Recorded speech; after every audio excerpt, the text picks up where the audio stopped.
오늘 이 아침에 우리가 함께 읽은 본문에는 다윗의 통치 기간 동안 있었던 기근에 대한 이야기가 기록이 되어 있습니다. 사실 기근 자체의 이야기보다 이 기근의 문제를 어떻게 해결했는가가 이 이야기의 중심이라고 볼 수 있습니다. 먼저 본문 1절에 보시면 3년 동안 이 다윗이 통치하던 시대에 연속으로 기근이 있었고, 다윗은 그 기근을 맞이해서 하나님 앞에 나아가서 그 이유를 묻는 장면이 기록이 되어 있습니다. 하나님이 이 다윗의 왕국에 기근을 허락하신 이유에 대해서 말씀하셨는데, 그 이유가 사울과 사울의 가문 사람들 때문에 이 기근이 생겨났다, 이렇게 말씀하십니다. 사울과 사울 가문의 사람들이 기브온 사람들을 죽이는 일이 있었다라는 것입니다. 이어지는 2절에 보면 이 기브온 사람들이 어떤 사람들인가에 대한 이야기를 하는데, 이 기브온 사람들은 원래 이스라엘 족속이 아니고 이방인인 아모리 사람들 중에 남은 자들이라 그렇게 설명을 합니다. 그런데 이 이스라엘이 전에 이 기브온 사람들을 죽이지 않기로 맹세했던 적이 있다라는 설명을 합니다. 여호수아 9장에 보면 여호수아 시대에, 그러니까 가나안 정복 시기 때에 이야기가 기록이 되어 있는데요, 가나안의 그 여러 족속들은 여호수아와 맞서서 싸우고 있었습니다. 그때 이 기브온 민족 사람들은 꾀를 내어서 사실상 여호수아와 이스라엘을 속입니다. 멀리서 온 민족의 사람들인 것처럼 위장을 하고 이 여호수아에게 찾아와서 우리가 이스라엘의 종이 되기 원하고, 우리가 종이 되면 우리를 죽이지 않겠다는 그런 조약을 맺어달라라고 합니다. 그래서 여호수아 9장 15절에 보면 이렇게 기록이 되어 있는데요, 여호수아가 곧 그들과 화친하여 그들을 살리리라는 조약을 맺고 회중 족장들이 그들에게 맹세하였더라, 이렇게 기록이 되어 있습니다. 여호수아가 사실상 하나님의 이름으로 이들을 죽이지 않기로 맹세를 한 거죠. 물론 그 이후에 이 기브온 사람들이 살아남기 위해서 여호수아와 이스라엘을 속인 것이라는 것을 알게 됩니다. 그러나 여호수아는 하나님의 이름으로 맹세를 한 것이기 때문에 그 약속을 지켜야 한다라고 그렇게 선언을 하고, 그때 맺었던 약속이 사울이 왕이 될 때까지 지켜져 왔던 것이죠. 그런데 다시 오늘 본문 2절에 보면 이 사울이 이스라엘과 유다 족속을 위하여 열심히 있으므로, 이 열심이 너무 지나쳐서 이 사울과 사울의 민족 사람, 사울의 후손 사람들이, 가문 사람들이 이 기브온 사람들을 진멸시키고자 하는 일이 있었다라는 것입니다. 하나님이 말씀하신 내용이 바로 이것이죠. 사울과 그의 가문 사람들이 기브온 사람들을 죽여서 기근이 찾아온 것이다, 이런 말씀을 하십니다. 생각해보면 구약의 역사 속에 이스라엘 민족이 다른 이방 민족을 진멸하는 일이 종종 있었습니다. 우리가 지금의 관점으로는 한 민족이 다른 민족을 멸절하는 것이 옳은 일인가라고 생각할 수 있겠으나, 하나님께서는 이스라엘 백성이 다른 이방 민족들의 풍습이나 그런 생활의 모습을 따르지 않도록 정복하는 땅의 민족들을 진멸하라, 이렇게 명령하셨습니다. 이스라엘 백성의 신앙의 순수성을 지키시기 위한 그런 조치였던 것이죠. 그런 구약의 관점에서 보면 사실 이 기브온은 이방 민족인데다가 거짓으로 속여서 이스라엘과 화친을 맺은 것이니까 사실 그들을 멸절해도 전혀 이상한 것이 없습니다. 그런데 하나님은 하나님의 이름으로 여호수아가 맹세를 했기 때문에 그 약속이 지켜지도록 하셨던 것이죠. 하나님은 저주하시는 하나님이 아니십니다. 하나님은 생명의 하나님이시죠. 그렇기 때문에 이스라엘이 비록 속아서 이방과 언약을 맺었다 할지라도 하나님의 이름으로 맹세되어진 것, 그리고 하나님의 이름으로 살려주겠다라는 약속이 맺어진 것이기 때문에 하나님은 이방 족속임에도 그 약속을 지켜오셨던 것입니다. 그의 반면에 사울은 하나님의 약속을 깬 것이죠. 이 말씀을 통해 우리가 알 수 있는 것이 무엇입니까? 하나님은 약속을 지키시는 분이라는 거예요. 특별히 생명을 지키는 일에 대해서는 더더욱 약속을 지키시는 분이시라는 것입니다. 오늘 본문에는 이방 민족의 생명을 지키시고자 하셨던 그 하나님의 뜻이 기록이 되어 있지만 사실 이것을 생각하면 우리에게 엄청난 은혜가 됩니다. 은혜를 입은 우리는 이 기브온과 비교할 수 없는 그런 은혜를 받은 사람들이죠. 우리를 사랑하시고 우리에게 생명을 주시고 우리를 구원하시는 하나님의 약속은 이들에게 지켜진 것보다 더욱더 신실하게 지켜질 것을 믿습니다. 우리를 구원하신 하나님의 약속이 흔들림 없는 약속이라는 것이죠. 하나님의 그 구원의 약속이 흔들림 없는 약속이라는 것을 믿고 그 믿음 위에 늘 감사와 기쁨으로 살아갈 수 있는 우리 모든 금광의 성도님들 되시기를 주님의 이름으로 축복합니다. 이 하나님의 뜻을 알게 된 다윗은 이 문제를 해결하려고 합니다.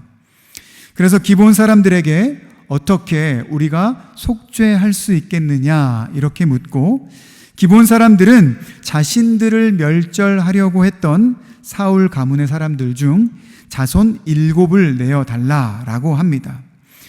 그래서 다윗은 사울과 리스바에서 사이에서 난 아들 2과 사울의 딸 메랍의 아들 5을 선택해서 이 기브온 사람들에게 넘겨줍니다.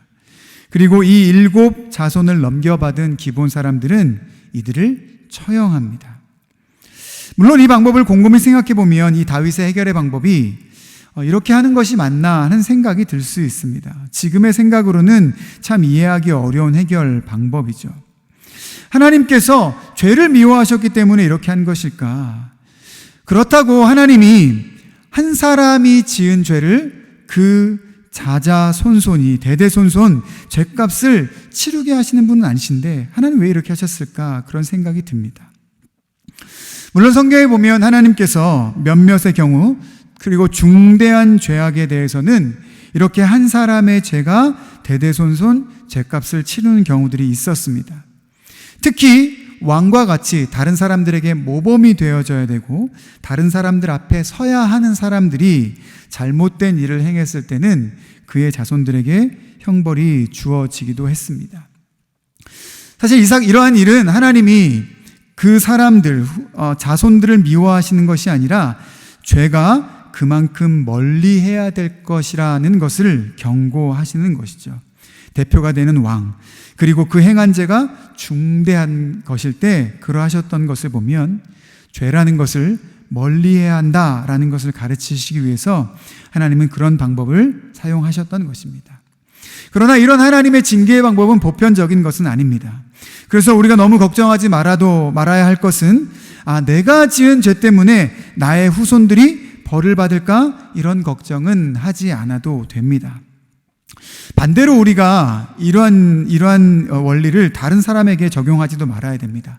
나에게 뭔가 해를 끼쳤던 사람을 생각하면서 그 사람뿐만 아니라 그 사람의 자녀들과 그 사람의 후손들도 잘 되면 안 된다라는 그런 생각을 우리는 가지지 말아야 합니다.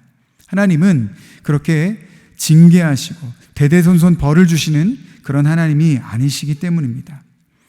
그러나 오늘 이 사건을 해결하는 방식을 보면서 우리가 한 가지 깨달아야 할 것이 있습니다.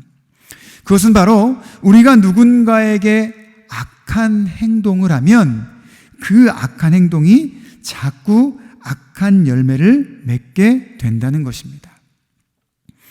하나님은 벌하시는 분이 아니시라고 할지라도 사람은 약하고 악합니다.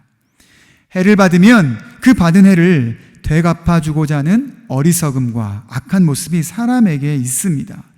사울의 가문이 결국 해를 당한 것도 기브온 사람들을 멸절하려고 했기 때문에 바로 이런 일이 일어난 일이죠. 하나님의 이름으로 생명을 지켜주겠다는 약속이 있었음에도 불구하고 너무 과한 열심으로 기브온 사람들을 미워했기 때문에 이러한 결과가 생겨난 것입니다. 누군가를 미워하고 누군가를 해하는 일은 자꾸 계속해서 악한 열매를 맺게 되어 있습니다. 그래서 믿음의 사람들은 더 이상 누군가를 미워하는 열매, 복수의 열매가 맺어지지 않도록 그 감정을 끊어낼 수 있어야 합니다. 이 사건 이후에 다윗이 행하는 모습을 보면 우리가 또 한 가지를 배울 수 있는데요. 사울의 가문의 자손 중에 7 자손이 죽임을 당한 후에 그 중에 둘의 어머니인 리스바가 죽임당한 아들들의 시체를 지켜내려 하며 애통하는 모습이 기록이 되어 있습니다. 다윗은 그 이야기를 듣고 먼저 죽었던 사울과 요나단의 뼈를 정식으로 장사하기 위해서 다른 곳에서 챙겨옵니다. 그리고 이런 다윗의 모습을 보았던 백성들이 죽은 7 자손의 시체도 다 모아서 장사를 제대로 치루어주는 장면이 기록이 되어 있습니다. 그리고 이 장사를 치른 이후에 마지막 14절 끝에 보면 그 후에야 하나님이 그 땅을 위한 기도를 들었다라고 기록이 되어 있습니다. 다윗이 보여준 것은 무엇입니까? 결국 사람을 사랑하는 마음을 보여준 것입니다. 비록 기브온 사람들의 요청으로 사울 가문의 7 자손을 처형당하게 내주었지만 그것이 다윗의 본심이 아니었다는 것을 보여주는 것입니다. 사실 생각해보면 다윗도 사울에게 많은 고통을 받았죠. 복수의 마음을 가졌다면 사울의 자손들에게 그 복수의 마음을 쏟아냈어도 결코 이상하지 않았을 것입니다. 그러나 다윗은 사울에게 많은 고통을 받았음에도 그의 후손들에게 원망의 마음을 갖지 않았습니다. 그래서 오늘 본문에 있는 것처럼 사울과 요나단 그리고 이 사울 가문의 7 자손의 장사를 치러주는 것이죠.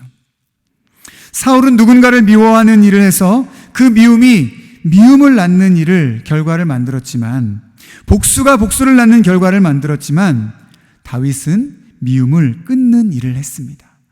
복수를 끊는 일을 한 것이죠. 우리가 믿음의 사람으로 가져야 할 모습이 바로 이러한 모습입니다. 여러분, 오늘 이야기 속에 하나님의 모습을 기억해 보십시오.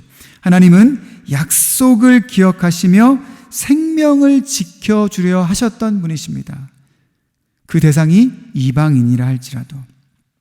그러나 사울과 그 가문은 이방 민족을 향한 잘못된 열심으로 그들을 진멸하려 했습니다. 하나님의 사랑하심과는 반대로 행한 것이죠. 그러나 그런 일이 벌어지는 가운데도 다윗은 어떠한 모습을 보여주었습니까? 미움을 끊고 복수를 끊는 그런 모습을 보여준 것입니다. 여러분, 우리가 하나님께 받은 사랑을 기억해 보십시오. 우리는 사실 엄청난 형벌을 받아도 그 벌로는 다 우리의 죄값을 치를 수 없는 그런 중한 죄를 가지고 있는 존재들입니다. 그러나 하나님은 우리를 무조건적으로 용서해 주셨습니다. 그런 놀라운 용서를 받은 우리가 용서하지 못할 사람이 누가 있겠습니까? 우리가 사랑하지 못할 사람이 누가 있겠습니까? 우리가 받은 용서를 기억하며 우리가 누린 하나님의 사랑을 기억하며 우리는 용서의 삶, 사랑의 삶을 살아야 할 줄 믿습니다. 우리가 받은 그 은혜를 기억하며 용서의 삶과 사랑의 삶을 오늘도 살아가시는 우리 모든 금광의 성도님들 되시기를 주님의 이름으로 축복합니다. 함께 나눴던 말씀을 기억하며 기도의 자리로 나아가겠습니다.